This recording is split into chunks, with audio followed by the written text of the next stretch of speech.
So welcome everybody to our Park University Spotlight presentation this afternoon. My name is Maria Ungurichori. I'm the Associate Director of the Global Engagement Office and the Director of Education Abroad and Partnerships at the University of Montana. And I am joined here by my lovely colleague from Sturt University, Australia, Louise Haberet, and your title, Louise, is maybe you should go and introduce yourself and so I'm the Learning everybody. Abroad and Exchange Officer here at Sturt University. I'm one of three. Great. And so University of Montana and Sturt University have been partner universities and exchange students since 1999. I just looked up the statistics, and so we have sent out 29 students to university, and we have hosted, I think, 21. So we've got a little bit of an imbalance. However, we've always had so many students at University of Montana interested in studying abroad in Australia. I've had the fortune to visit the let's see, I'm trying to think about the Pathways campus where you are, right? Yeah, that's right. It's so beautiful, and I think that this is something that every student certainly should be looking into the possibility of studying abroad. Absolutely. In Australia, if that's their great interest, and in fact, now of course we're in the middle of global pandemic. However, as we had stated in the announcement for the Study Abroad Fair, that doesn't mean that we don't dream big, right? So absolutely, we are encouraging every student to start planning their next adventure now. And that's why right. We are having this presentation. So welcome, Louise, and take it away. Thank you for letting me tell everybody a little bit about CSU, or Charles Sturt University. So I'm just going to try and share my screen. Okay, Marja, can you see that okay? Yep, okay. So Charles Sturt University, we are probably a small regional university in Australia, but specifically New South Wales. We have a number of campuses, but the ones that we will offer exchange opportunities to are those listed on that first screen. So Albury-Wodonga, which is down on the New South Wales-Victoria border, Bathurst, which is the location I'm at, the campus I'm at, and we're about 3 hours from Sydney. Orange is probably about half an hour, 40 minutes west of us, so again, close to Sydney. Port Macquarie is our coastal exchange campus. It's a really lovely location there on the coast with a lovely surfing lifestyle. And the last one we've got listed is Wagga Wagga, and Wagga, I guess, is kind of known for being in the middle of Sydney and Melbourne. So Albury, that little campus there on the border, it is about 3 hours from Melbourne. So we're kind of really relatively close to some major cities of Australia. So just need to get my next slide. So why choose Charles Sturt? So as you can see there's a number of good reasons why. We're Australia's 8th largest public university. We've got over 300 courses and about 60 available on campus to international students. We're the #1 Australian university for graduate employment rates and starting salaries, which we're really proud of. That's a really huge achievement that we are really really proud of. We've got those 5 exchange campus locations that we just went through. We've got a lot of wonderful, supportive, professional staff. Our communities, we think, are pretty safe and friendly, so that's really wonderful and exciting for us. Lovely places to live. Small classes on campus, which again is probably a little bit unique to those larger metropolitan universities around Sydney and Melbourne that probably may not offer as unique one-on-one kind of style teaching as what we can. And it's affordable. We're affordable locations with lovely lifestyles without paying such huge prices. Our specialities at Charles Sturt are agriculture science, animal science, business, communications, creative industries, education, environmental science, health science, and humanities. So we've got a really broad range of courses. So again, that's something that we're really proud of. Each of these specialities are very unique and offer, you know, that wonderful experience for students to get some guidance and leadership from some really wonderful academics and staff. Uni life. So Charles Sturt students, and I guess Australians, are very social. We love mixing with people. We love mixing with new people. So, so of course, because of that, we do have a broad range of clubs and societies that students become part of. We've listed sort of some range of options there. Often they can be course-based, religious, all kinds of collectives. You know, we bring all kinds of people from such broad ranges of backgrounds that create these wonderful collectives.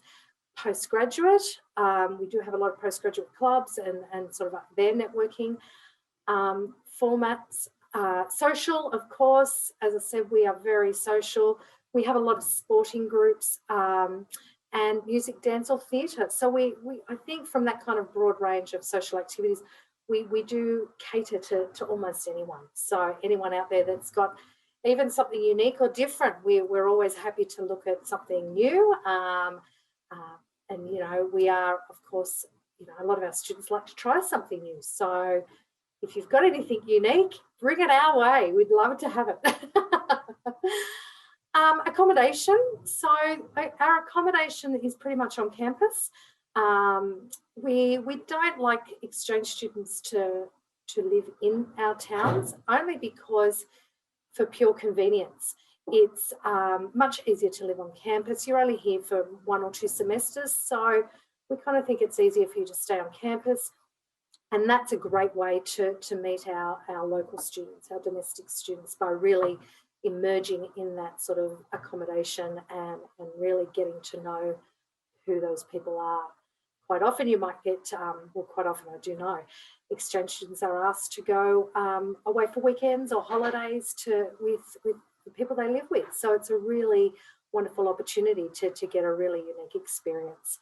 The cost of the accommodation does vary, anywhere from around approximately $155 to $255 per week. It depends on what kind of accommodation you would like to have. We do have self-catered accommodation as well as semi-catered accommodation. So the choice is yours, whether you'd like to cook for yourself or whether you would like to have some of those meals on campus. You'll have your own bedroom with a shared living sort of common area is what we would call it.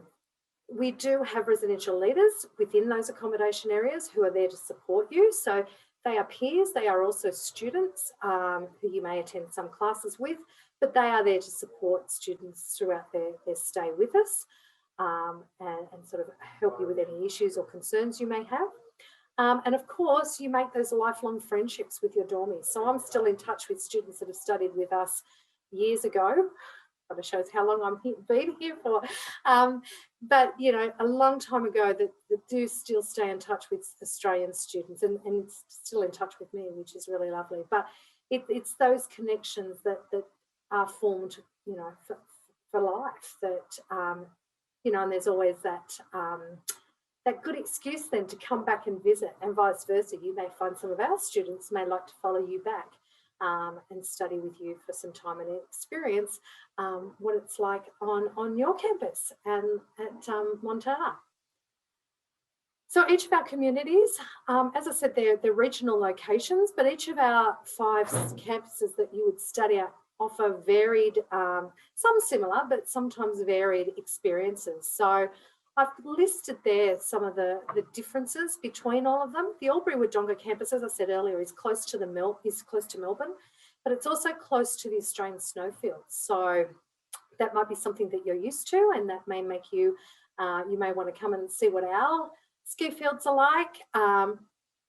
probably not quite as big as yours, but certainly big enough to have a wonderful time and have a go. Bathurst, that's, as I said, where I'm at. We have a really famous car track here, race car track, and we host a number of race car meetings here. It is a public track, so I think it's probably the only public racing car track in Australia that you can actually drive around when it's not being used. So that's pretty exciting. And we're home to the only full T-Rex in Australia. So we've got this wonderful museum. So it's really cool, really special to go and see that.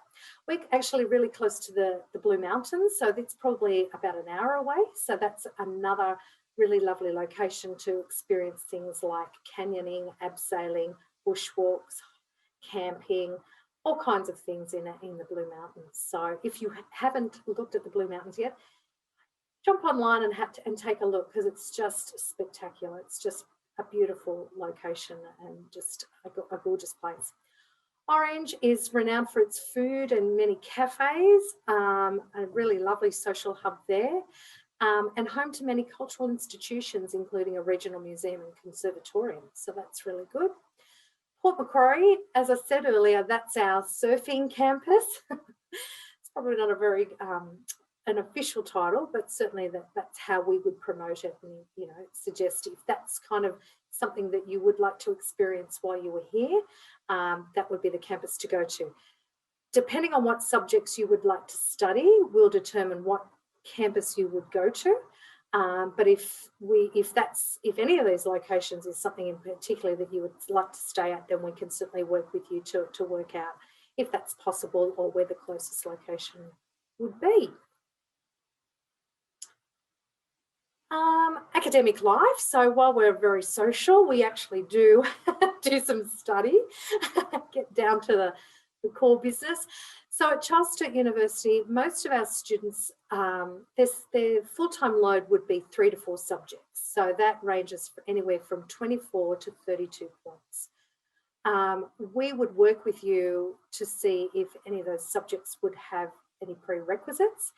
If they did, then we would ask you to provide information on subjects that you have studied that would meet those prerequisites, and we would work with the academics and get that approval for you to enrol in those subjects. We'd work with you just to check the session of when those subjects are available. We have had some students email us in the past and just say, I really want to study these subjects, but unfortunately they may not be offered in the session that they would like to study with us, or they're offered at different times. So we'll work through that process with you. Not all subjects have exams, which is probably, maybe reassuring to some. That's not to say it's an easy subject, because there will be obviously marking throughout the session to counteract that, but certainly that may be appealing to some. And not all subjects are taught in English. Sorry, all subjects are taught in English, but that's probably not an issue for most of you. But we do have a website there that you could look at our subjects, keeping in mind, I guess, our subjects are your courses, which is a little bit tricky with the definitions. But the website's there for you to have a look and see what kind of subjects we do offer and what could be available and suitable to you and your degree. If you needed any specific information on our subjects, you would simply let us know and we would get that for you. That's pretty reasonably easy to get. It's something that you can't get because of the firewalls, but we could get that for you, and you can have a really good look at what those subjects are and what is involved. It will include things like, the topics that are covered throughout a session, textbooks, all those assessment items, all those kinds of things. So that's really good. The last thing is how to apply. It's really easy. Marja is there to help you as well as us. It's just a matter of really completing an application and getting it to us. As I said, we will work with you to determine what subjects, where they are offered. As you will have seen by that map, our campuses aren't close enough that you could study on the different campuses. You'd have to be based at one or the other campuses. We're not easily accessible for a daily commute. So we'll work through all of that with you. We want to try and make it as easy as we can for you, because, yeah, once you've completed that application and, you know, we'll get you through, hopefully we can make you an offer. And yeah, next minute you'll be on a plane, hopefully, when borders reopen. Our international borders are still closed. We're unsure as to when that is likely to reopen, but at the moment, the Australian government is suggesting towards the end of 2021. But with the rollout of the vaccine, who knows? We're watching that really anxiously.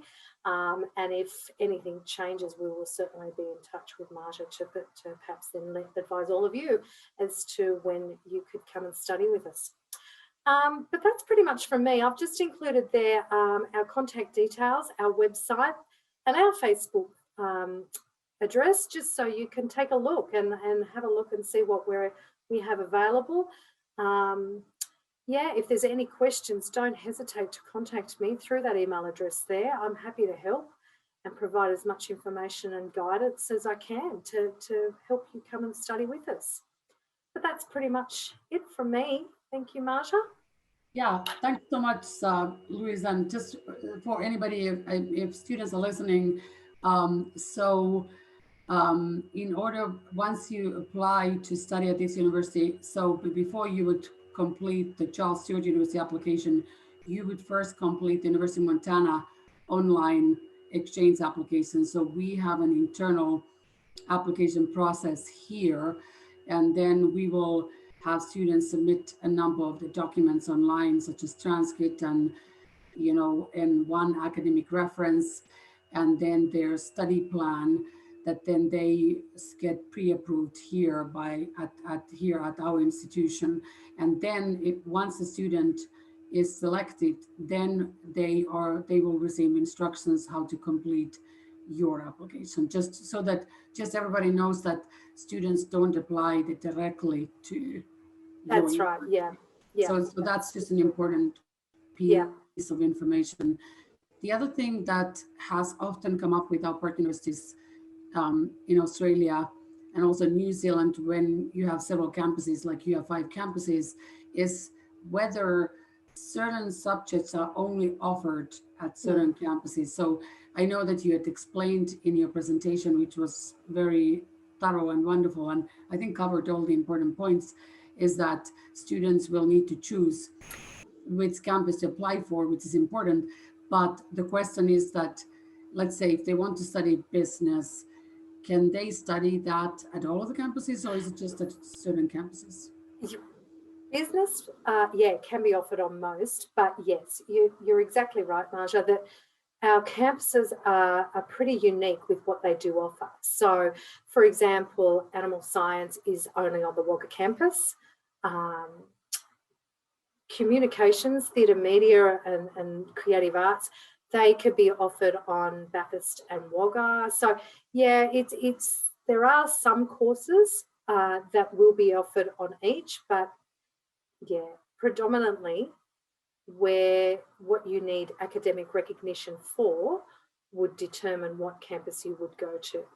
Having said that, we're kind of developing ways that we know students are really anxious to see as much of Australia as they can when they want to travel to Australia, because we're such a long way away from everybody that it's kind of, you know, a lot of people want to make the most of what they can do from coming so far. So we are hoping to develop programs, and you know, COVID, I guess, has probably allowed us an opportunity to do that we can look at how we can integrate students more easily from other campuses, or, you know, even if there were students that were really interested, were studying here, for example, here in Bathurst, that wanted to go and may have even an equine interest at Montana, we can look at sort of how we can get students to get that kind of experience as well. So, you know, we're open to you know, ideas. The last thing we would want is for a student to decide to come and study with us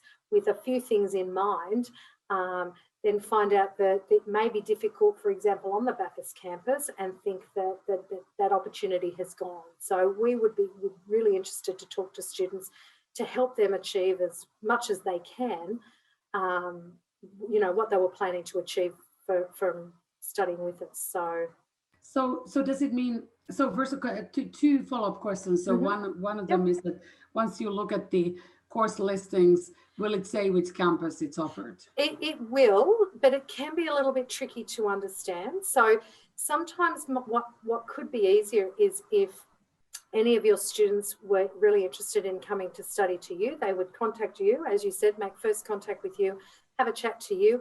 And then if you contacted me to say, I have a student wanting to come and study with you, these are the subjects that they would need academic recognition for. What campus would they be best suited to? And I can then steer you all, you know, in the right direction as to where to look for those subjects. Rather than, I mean, I've given you the link to look at our subjects. And sometimes, you know, if you've got a really broad degree, that could be really overwhelming as to know where to go or what to do. So if that may be the easiest way forward for students like that. Just to first contact you, you let me know, and I can then point you in the right direction as to what campus would be most suitable.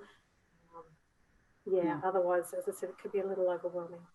So did you also mean earlier that now with the COVID that you're looking into a possibility of students who are, let's say, based on at one campus to be able to join a course offered at the other campus? No, it wouldn't be an academic component. It may be more suitable, or more appropriately explained as like a social activity, perhaps. You know, there's logistics that we need to look at, but we're kind of taking this time throughout COVID just to kind of look at different areas and different things as to what we could do to enhance a student's experience. Yeah. Does that help, or have I made it a little bit more confusing? I think that definitely helped. It's good to know. We do not have as many campuses as Charles Sturt, so this is good information. Yeah. In fact, on our program brochure for Charles Sturt, we don't have all 5 campuses listed. So I was curious, because your PowerPoint is so helpful, can I have a copy of that by the end of today and I can get that updated? Yeah, absolutely. We're soon to have a name change. It's a bit of a long story, but that's okay. We're going to have a name change. It's not going to be anything too dramatic, but once we have a name confirmed, it's not a university name, by the way, it's just our little division. It will still remain as Charles Sturt University, but it's, whether we will remain as CSU Global. It'll be something international, of course, but but once we have all of that confirmed, we're going to create a whole heap of promotional collateral that then I can send to you as well that will help for those purposes. But yeah, I can certainly send that to you. Yeah. That all sounds wonderful. All of the above. Yeah, I love those marketing. We could possibly put, even for now, we just had as part of the fair, we had another university present. So I think it's good. They had a great PowerPoint too. So to just put that even on our brochure page, I think that's great. Yeah. And then of course, like McKenna said, like she'll update the information though. Yeah, I didn't even know about those other, because we haven't sent a student no, for quite a while. So it hasn't really come up so much. So it's really good that we had this connection now. Yeah, no, and I'm always available. Like, I mean, Marja, you and I contacted it just after Christmas, I think, wasn't it, earlier this year? So, yeah, if you've got a student that you know may be a little uncertain or a little concerned or have a lot of questions, setting up meetings via Zoom like we're doing now is certainly something that I'd be happy to join in and be happy to chat with a student and even share screens and go through the information with them. Yeah, it's never a problem.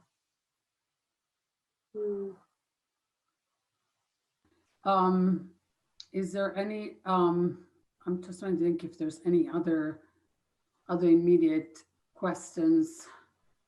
I think that, yeah, go ahead. I have a few questions if I could pop in. Louise, you mentioned just the state of the pandemic in Australia, and I'm curious, how are your guys' vaccines rolling out?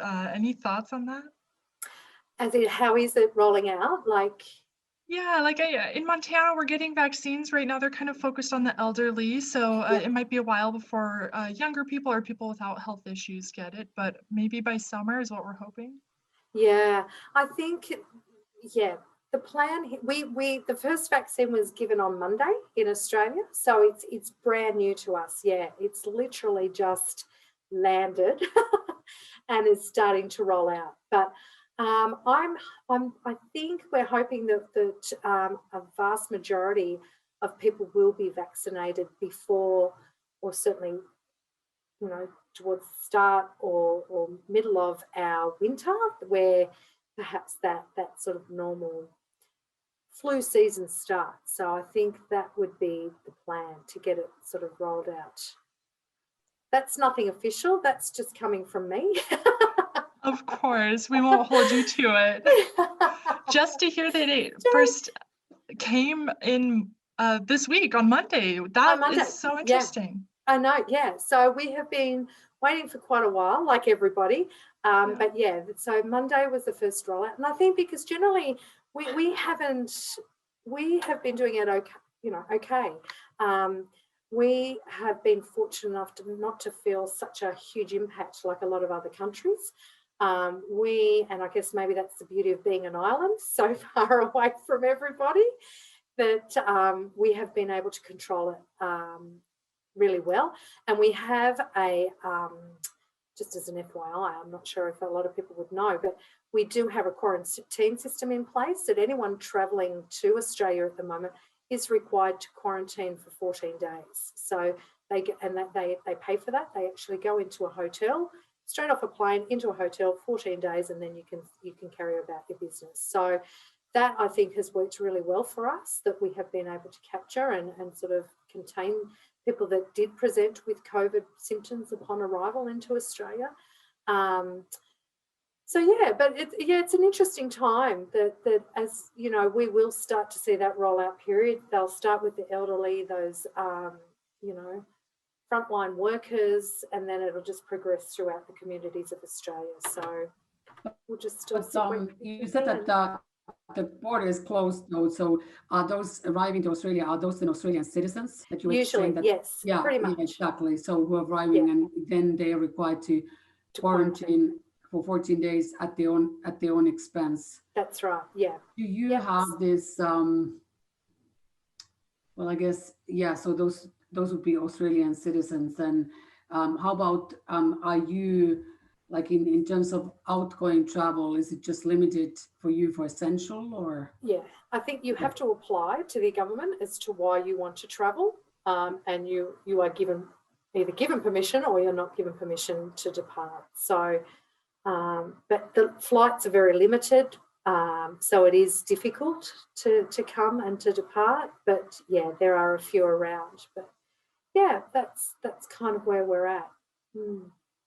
Definitely interesting times. I think we spoke with our partners in Griffith University back in November, but it feels like it was a week or two ago. Like time was just flying. But I think I can speak for many of us in the United States that we're kind of looking at New Zealand and Australia in awe of how things seem to be going. It looks like you guys just have such a not productive, but proactive stance on the virus. No, and I think we were able to sort of, well, I mean, when we're coming up to nearly 12 months, aren't we, that it hit us, which is crazy. But as soon as that happened, Australia pretty much went into lockdown, like most of the rest of the world, that we just literally stopped. And, I remember being at home over Easter and not going, not traveling anywhere for the break, or it was literally so quiet. But, and since then, well, I've only just returned to work. So, we've been working from home. All of our classes had been online last year. And we are just hopefully going to be able to continue with a relatively normal session 1 for us, that we've had O Week just commence. We're in the final day of O Week now, and classes will start on Monday. So fingers crossed, touch wood, that this will be a new kind of normal. Things aren't the same. Like, we have to check in everywhere. I'm not sure what it's like in the US, but we have in the state that we're at, we've got codes that we have to, a QR code that we have to scan, and we check in every day. So if there was to then be a case or somebody that did present on campus with COVID cases, they will know exactly who was on campus, who maybe have been exposed on that particular day. So it's a very new normal for us, but at the same time, with students coming back, we're excited that it's at least some kind of familiar normal as well. Yeah. Wow, that kind of thing would not be happening in the United States to have cards to check in. We just spoke with our partner in Spain, and they also have, as you knew, they had a lockdown, and currently they still have these orders that, for example, everybody has to be back at home, like in Barcelona, by 10 p.m. And everybody abides by that, and I'm sure that's enforced. In fact, many of the European countries have had fines that have been imposed if you do not comply with these requirements. This would not happen here. Well, it's interesting, isn't it?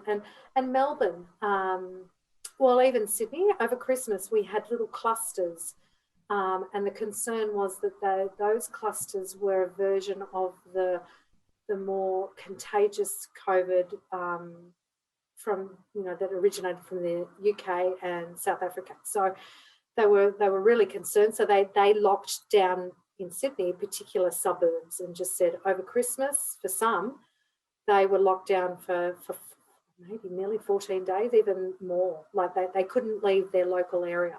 The rest of Sydney could. Sydney had to use face masks, but the rest of New South Wales, we were okay. We were quite normal in that our Christmas wasn't sort of interrupted.